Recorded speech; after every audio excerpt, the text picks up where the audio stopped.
why does this buffer cost so much more than this buffer?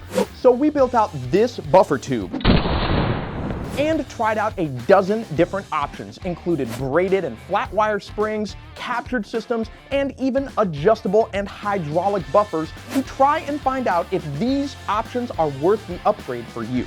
So why do we even need buffers at all? Well, to answer that question, let's just spend 30 seconds on why we need buffers in the first place. The buffer system does a few critical things for our rifle. Number one, it absorbs the recoil energy from the bolt carrier group, or the BCG. And number two, the spring pushes the buffer and the BCG back into battery, making cycling possible. It also controls how fast the action cycles, which helps reliable feeding and ejection so we can mitigate malfunctions. When a gun cycles back and you're using a heavier buffer and a much tighter spring, the kinetic energy that is being thrown back into your shoulder is going to be absorbed by the mass of the buffer and the tension of the spring. Therefore, if you're using a heavier buffer and a tighter spring, you could potentially be feeling less recoil. What this translates to in terms of performance is it gets much faster to put your sights back on target and get a follow-up shot, since your gun isn't jumping around as much after every shot. For cycling speed, if you are using a lighter buffer and a much lower tension spring, then your gun could potentially be cycling much faster, and therefore lead to a bit of a herky-jerky type of feeling when you're firing. Even though physically the actual energy doesn't change, at the end of the day, the buffer system components help absorb as much energy as possible in order to mitigate as much of the recoil as possible, which is much more enjoyable. Again, it can lead to more accurate and faster follow-up shots, which is the goal. So a lot of the times, an out-of-the-box AR-15s are going to be overgassed. What is an overgas system? An overgas systems basically means that there is too much gas that is being cycled through the gas block and the gas tube and being sent back into the BCG. The main reason most stock ARs are overgassed is because of the wide range of ammo that is out there. With the range of quality and types of loads, manufacturers design their systems to be as compatible with as wide of a range as possible, which means throwing as much gas back into the system as possible. The downside here is this could potentially lead to things like violent extraction of spent casings being ejected at the 1 or the 2 o'clock position instead of the correct 4 or 6 o'clock position, or the feeling of increased recoil overall. To mitigate this, one possible solution could be to use heavier buffers to slow things down and reduce the effects of overgassing. This is a much easier method to do for new shooters, especially if you're not comfortable tweaking your gas system by getting things like an adjustable gas block, for example. But if we really want to minimize the effects of overgassing, we're going to want to swap out that gas block and tune our rifle for our specific ammo that we're choosing. If you want to learn more about adjustable gas blocks, you can go ahead and check out this video in the card right here. But using tools like this isn't a catch-all solution by any means, because there are still things like environmental or elevation changes that affect how our gun cycles. So when do you want to replace your spring, and how much is it going to cost you? Well, here's the good news. You can get a standard Mil-Spec spring for under $10. If you want to upgrade to a chrome silicone spring or a flat wire spring, you're looking at anywhere from $15 to maybe $20. And if you want to go with a fancy braided spring from somewhere like Geisley, which can double the spring lifespan and reduce recoil, that's going to cost you about $70. We're talking about a part that takes a literal beating with every shot. A good spring needs to withstand thousands of cycles without losing its strength. Materials like chrome silicon are known for their longevity, lasting way longer than the standard stainless steel. But the downside here is their resistance to corrosion. You don't want your spring rusting out on the inside of your rifle if, for some reason, you go swimming with it. So materials like the good old-fashioned 17.7 pH are still a good choice if you plan on getting wet. So what's in the name? Let's start with the 17.7 part. Those numbers tell us about the two main ingredients, 17% chromium and 7% nickel. So why does this even matter for the AR-15 spring? Well, the extra strength and corrosion resistance from the 17.7 pH means your spring can handle the stress of repeated firing and won't rust out on you, so you can keep it running for as long as possible.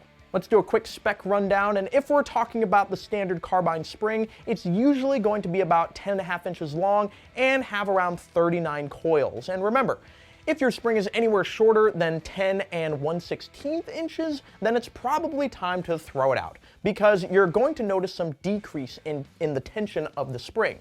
If you keep running it beyond this point, then you're probably going to notice some inconsistent cycling or ejection of spent cartridges due to the spring simply not having enough tension or length to cycle everything to the correct specifications. And hey, let's not forget about everyone's favorite noise mitigation.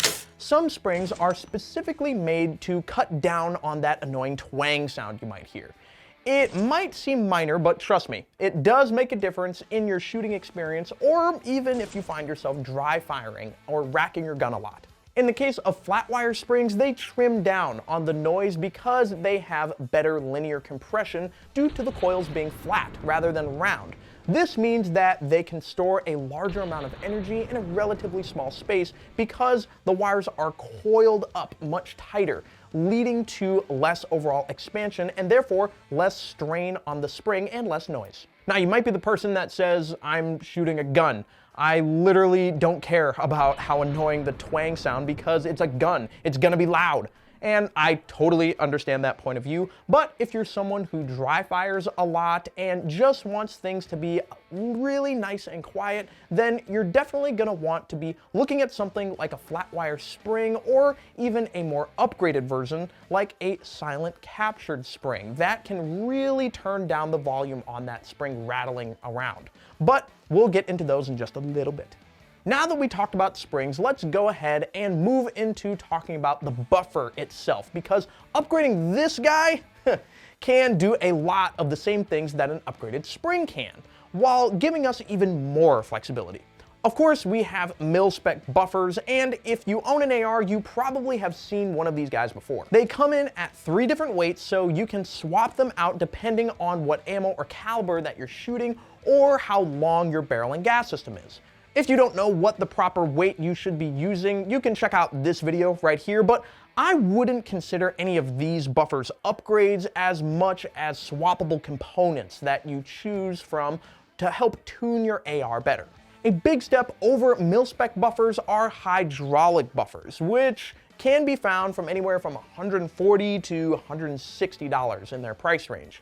Hydraulic buffers use a small amount of oil or hydraulic fluid to cushion the movement and slow things down, but it also stabilizes them, almost exactly like how shocks work in your car. This helps make recoil feel much smoother, but can also drastically help with bolt bounce. Hydraulic buffers are a great choice for 9mm blowback options, but they're also becoming much more common in SBRs and suppressed setups as well. Some of the most notable hydraulic buffers for ARs are going to be from Kinshot, Blitzkrieg, and Angstadt. Many of these hydraulic buffers are specifically made for the platform and the bullet you will be shooting, and that brings a lot of options to shop through. One thing these can't do is change out the weight or characteristics of the buffer, since they are sealed systems, so that might be a downside for you. This is where we get into things like tunable buffers. This Odinworks buffer gives you multiple weights to kind of guess and check what works best. This is something that you can do out of the box with just a couple of Allen wrenches that this specific Odinworks adjustable buffer actually comes with. Tunable buffers is something that almost every AR enthusiast should try at least once. Having an adjustable weight buffer will let you figure out what each gun likes the most for a buffer, and it will let you fine-tune buffers for all your builds in the future. Now that we talked about buffers and springs by themselves, let's talk about the best bridge between the two, which are captured systems. Captured buffer systems are like high-performance engines of the buffer world, and we need to start out with the Cadillac of the captured systems, which is the JP, Silent Captured Spring. These were originally designed to be the smoothest and quietest system because they rely on not just a spring, but they are designed to be an all-in-one drop-in replacement to the buffer and spring, which helps mitigate sound while providing you with a smooth cycling experience. The JP here operates off of a guide rod system, where the spring actually hugs a rod that is attached to the buffer weight, and when the gun cycles, that spring stays close to the guide rod and doesn't interface with the buffer tube itself, meaning that sound from the spring is eliminated. Like I said, these are the original design. JP offers a variety of weight options, and they are the softest and best feeling buffer system that I've used. But that is going to come at a cost, coming in at over $100 most of the time. Now that might sound crazy to you if you're used to looking at buffer systems that cost you around $20 to $30 mark, like what we've been talking about this whole time. But if you want a similar experience to the JP system, you could go and grab yourself an Armaspec stealth recoil spring. The Armaspec SRS is a more budget-friendly alternative to the JP silent captured system. It's gonna be about $20 to $40 less than the JP system, while still offering a lot of the same benefits of the captured system. The smoothness, the noise reduction, all of that in a reduced price point.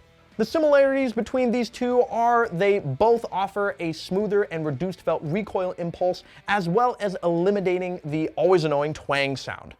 Both of these guys achieve this by using a guide rod and internal spring system like we talked about with the JP.